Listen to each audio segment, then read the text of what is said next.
Okay, good afternoon. So I'm going to post this explanation about an annotated bibliography. I'm going to speak to both of my sites. I have a 102 and a 200.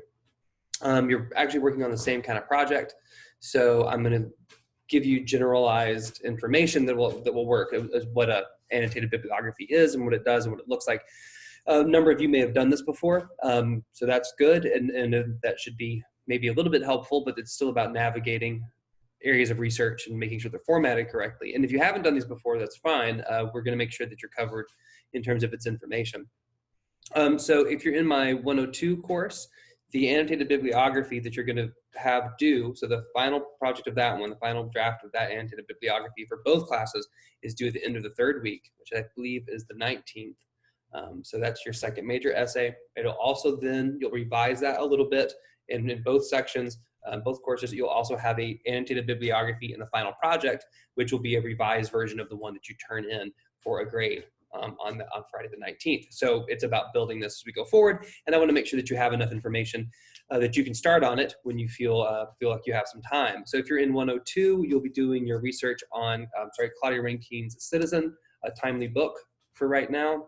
And if you are in my 200 level class, you'll be doing it on Max Ritvo's Four Reincarnations. So not a bad idea to get started with these texts to see what they can actually show you, and then you can start following up. You can also have more information about this by contacting a research librarian, completely fine. And if there's anything else I can do, let me know, and I'll clarify that as we go, including using your databases on campus. If you haven't done that very much, I can show you some of that structure as you go forward. So this is going to be mainly about information and making sure that you know what you need to have done. So this is the assignment sheet, which of course will be posted to Moodle in both courses. So regardless of the course, you're going to have the same number of annotations, which is 8. That's why that's bolded there. So you're going to have 8 different sources, what we call secondary sources. Your primary source for a paper like this is one of these 2 books, depending on which course you are in. But secondary source material is how we talk about these books. So remember that what we're trying to do here is we're not actually writing a research paper, which would be the normal culmination in a course like this. That has some value to it, making an argument, finding sources to support your argument, and creating a nuanced approach through written literature. I think that's important.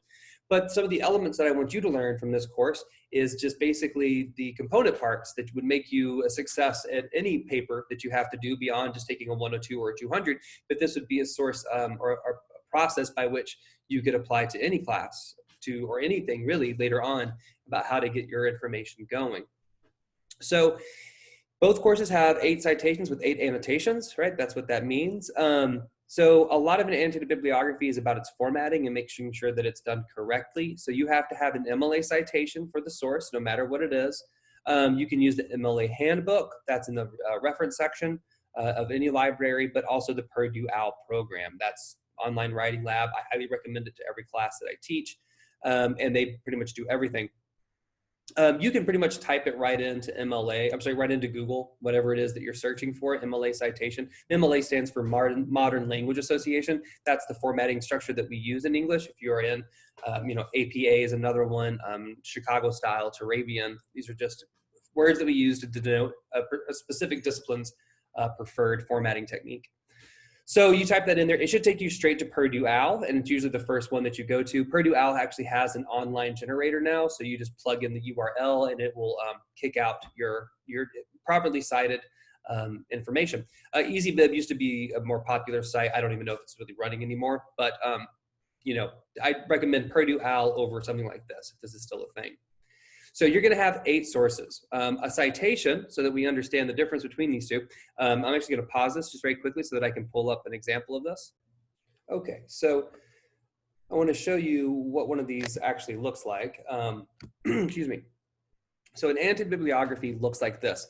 So notice the same stuff, right? This is the course, this is the day that it was due, this is the title. Often you'll see something here that may say annotated bibliography for, and then like the title of the book or the title of the poem. This particular essay did not put that in there.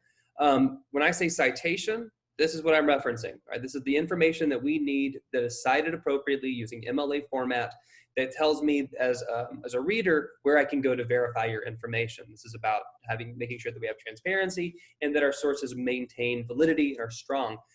So you'll notice a few things with this one. First of all, they are organized throughout this one alphabetically by author. You want to make sure that that's always true. They're not numbered, if you'll notice, right? It's just one continual document, so we don't start a new page for each next one. We simply work right our way through this one. The title of individual pieces within something larger, right? That's always true for this one. And the date that you access it, that's important to make sure, just in case they take something down or they change it, you can have that covered inside of this one. So you can kind of look at this in your own time, but this is basically the structure of what we're trying to look at. Now, in terms of what I mean when I say an annotation, so that's what I'm trying to talk about in that space right there, that when we look at the roll sheet here, not the roll sheet, sorry, the assignment sheet for this one. So that's what your paper will look like. Now, in annotation, the paragraphs themselves that you write 2 paragraphs per annotation, roughly 150 words, but sometimes it's give, sometimes it's take, it just depends.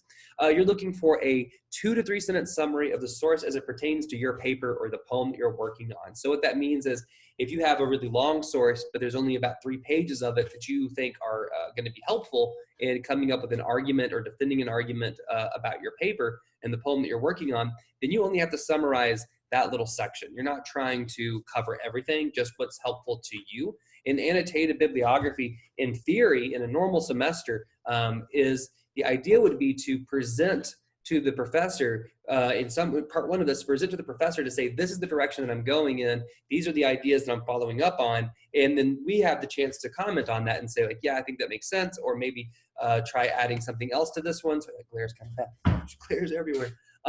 So that's kind of the idea behind this one for the professor side, is to say like, yes, your research looks good, or no, we need to develop your research a little bit more. So these paragraphs are designed to show me what kind of quotes you're pulling out, what sort of information is being shared, the citations to show me if the place is valid or if you're kind of taking it from something that's going to be intentionally biased, where we want to try to find the most unbiased information that we can. For your end, when you're writing a paper, in a normal semester, an annotated bibliography is really great because you don't have to go access that actual document anymore. You have what you need from it right in front of you in a Word document, broken down into 2 different paragraphs, which I'll explain in a moment. And one of those paragraphs is going to have direct quotes plus an explanation of how you use them from that particular source. So when you start writing your paper, it feels less like you're just pulling things from everywhere, trying to make it make sense. Like, you know what the purpose of this source is inside of your paper. So you know you have a solid paragraph that you can just almost copy and paste into the paper and then tweak it so that it reads and makes sense. So the harder you work and the more diligent you are in an annotation and your research process, the writing process is so fundamentally easier. So it's really doing yourself a favor if you work well on this one. So that's my pitch for why you should do an assignment like this.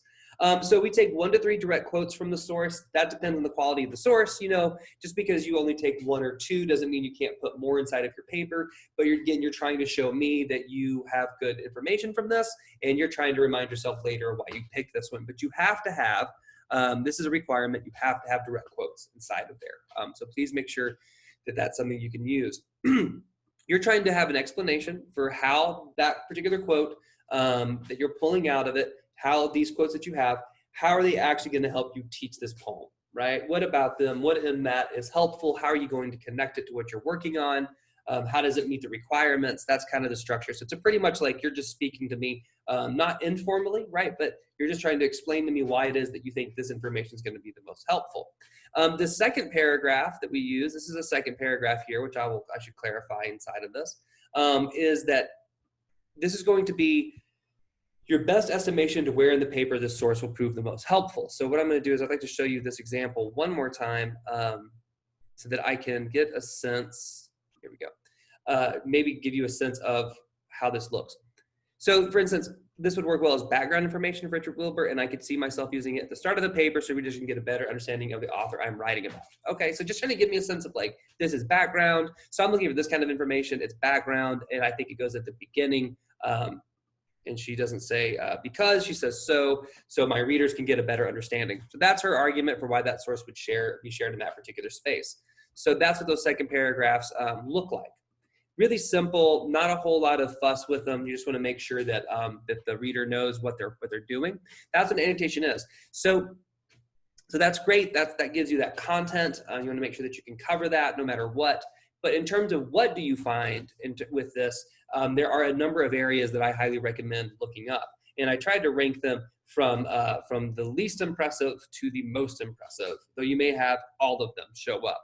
So author bio, that can be really helpful, right? That can tell us a little bit more about the author. In both of these texts that we're going to be using, I think author bio is going to be very important. So, but I don't think that it's the only thing you want to talk about. It should lead you into something more interesting than just talking about their lives, because what you don't get to do then is talk about the book and the poem and then teach me something. So you don't want to give me a biographical lesson. You want to use biography to help me understand the poetry lesson that you're giving. That then will become kind of a life lesson. That's the hope we want to get at here.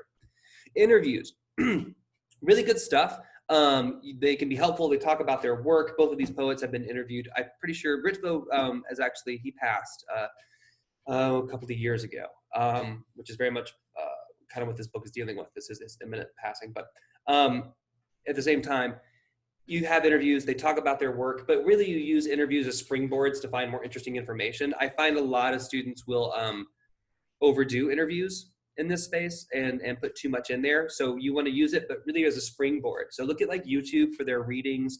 You can use those as sources, but you can include those, but you're looking to hear what they talk about. What are their, as the next one suggests, what are their influences? So if you are reading, you come across an interview with Max Rittvo, and let's say he happens to mention, some artist, right? I don't think that he does anywhere, but let's say he just mentions, like, let's say a cartoonist or, a graphic novelist.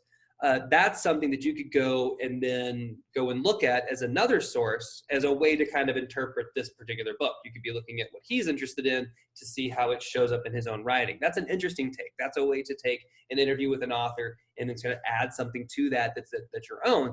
I recommend looking at, with research, I always recommend looking at the YouTube channel for Nardwar, Nardwar or WAR, Nardwar, the Human Serviette. He interviews musicians and actors and actresses, mainly musicians.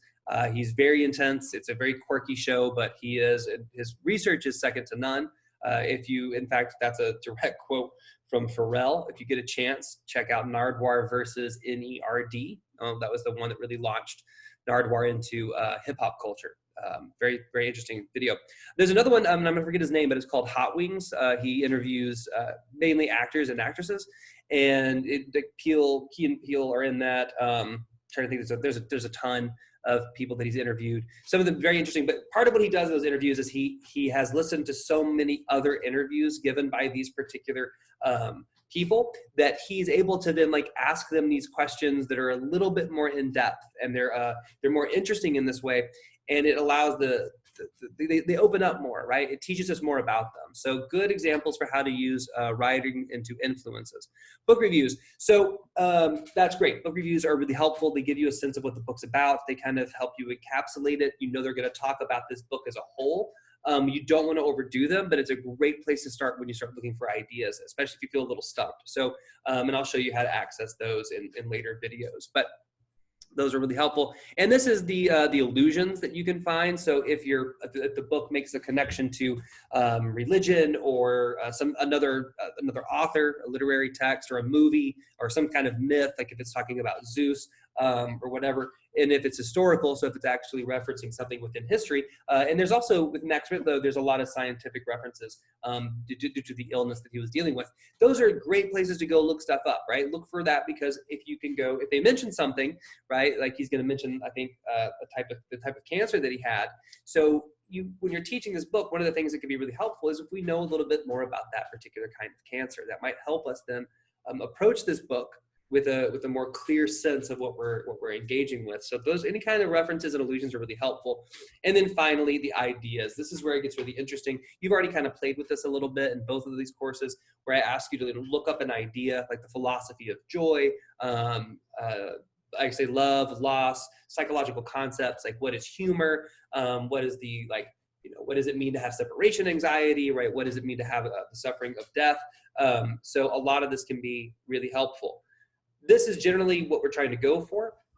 That's a lot of information, but it's really pretty much about sitting down and working your way through research. And that's about using the databases online, which are available through my Wofford, through the library system, um, and just plugging in phrases until you get to something that's interesting. So the first thing you should do is be reading the books and then marking stuff up that you think would be interesting to go look at. They're both really heavy with the different kinds of information. So they're dense in that space. So hopefully you can start gathering information as you go. And remember that you're trying to keep it within that framework that I gave you.